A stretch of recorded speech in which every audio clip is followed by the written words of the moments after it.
ترقی پاکستان آ کر درس و تدریس کے شعبے سے وابستگی اختیار کی۔ ویسے تو اقبال عظیم کی ساری زندگی جہد مسلسل سے عبارت ہے، لیکن 1960 کے بعد کا زمانہ آفت و آلام کا زمانہ ہے۔ شریک حیات کا انتقال، بتدریج ضائع ہونے والی بینائی کا معذوری چشم میں بدل جانا، نامساعد حالات کی وجہ سے اپنے ہی ملک میں دوہری ہجرت اختیار کرنا، اور پھر فارج کے سبب ترنم جیسی صلاحیت کو کھو دینا آسان نہ تھا۔ لیکن اقبال عظیم نے ان مصائب کا مقابلہ صبر اور شکر گزاری کے ساتھ کیا۔ الفاظ میں خلوص اور آواز میں آنسوؤں کی نمی لیے اقبال عظیم نے جب نعت کہنی شروع کی تو نعت کے ہی ہو کر رہ گئے۔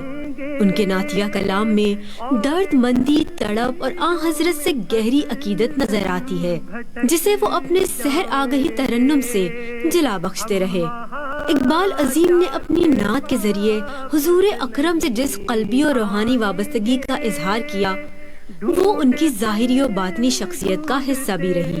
وہ نہایت شفیق، ہمدرد اور سادگی کا پیکر تھے۔ ان کے یہاں عجز، انکساری، وقت کی پابندی، جذبہ ایثار اور وفاداری نمایاں ہے۔ اقبال عظیم ایسے عاشق رسول تھے جن کی بصارت کھو گئی تھی لیکن بصیرت موجود تھی۔ وہ دید کی روشنی سے محروم ضرور ہوئے لیکن باطن کی آنکھ سے انوار نبی کے جلووں سے سرفراز ہوتے رہے۔ وہ بصارت کی محرومی پر قانے اور اس کو اپنی شناخت جانتے تھے، اور یہی بات ان کے کلام میں جا بجا نظر آتی ہے۔ بصارت ہو گئی لیکن بصیرت تو سلامت ہے۔ مدینہ ہم نے دیکھا ہے مگر نادیدہ نادیدہ۔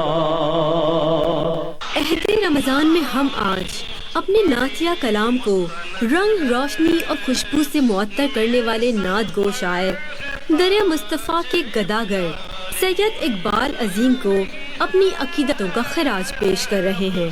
سفر کی ضرورت نہیں ہے۔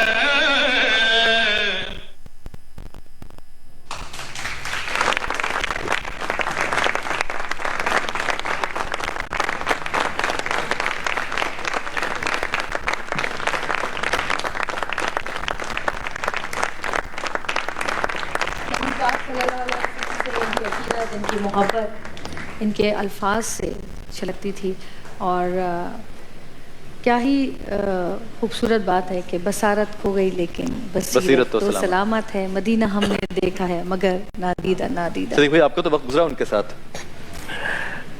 میں تقریباً اقبال عظیم میں رحمت اللہ علیہ کہوں گا، اتنے عظیم شاعر، اللہ بشک ان کی رحمت پہ رحمت آتی۔ تقریباً 35 سال پہلے میں نے ان کی یہ نعت پڑھی تھی، مدینے کا سفر ہے اور میں نمدیدہ نمدیدہ۔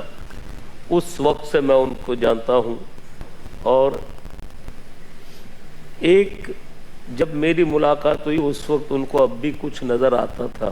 اچھا، یہ پیدائشی جو تھی نہیں، یہ بعد میں جب بصارت کم ہوتی گئی نا، ان کے جذبات بڑھتے گئے۔ لیکن مدینے کی زیارت انہوں نے اپنی بینائی کے دنوں میں نہیں کی ہے۔ لیکن وہ فرماتے ہیں نا، اقبال اپنی چشم بصیرت سے کام لو، اقبال اپنی چشم بصیرت سے کام لو، یہ کیا ضرور کہ آنکھ سے روزہ دکھائی دے۔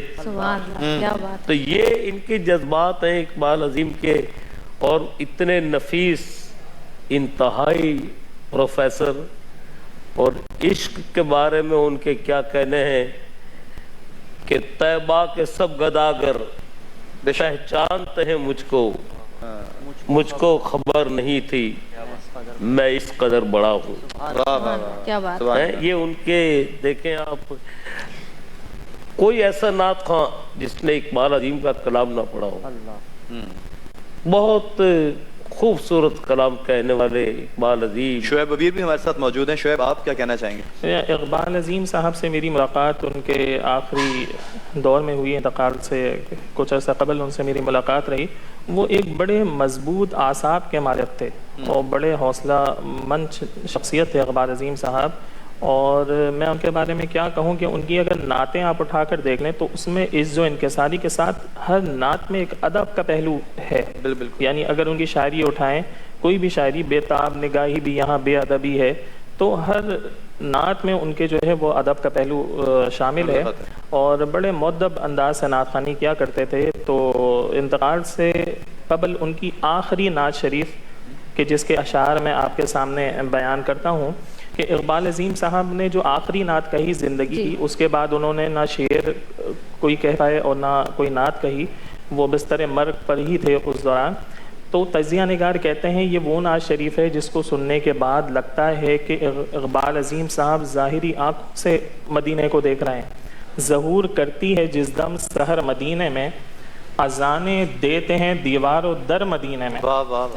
مدینے پاک کا موسم بہشت کا موسم، مدینے پاک کا موسم، مدینے پاک کا موسم بہشت کا موسم، درود پڑتا ہے ایک ایک شجر مدینے میں.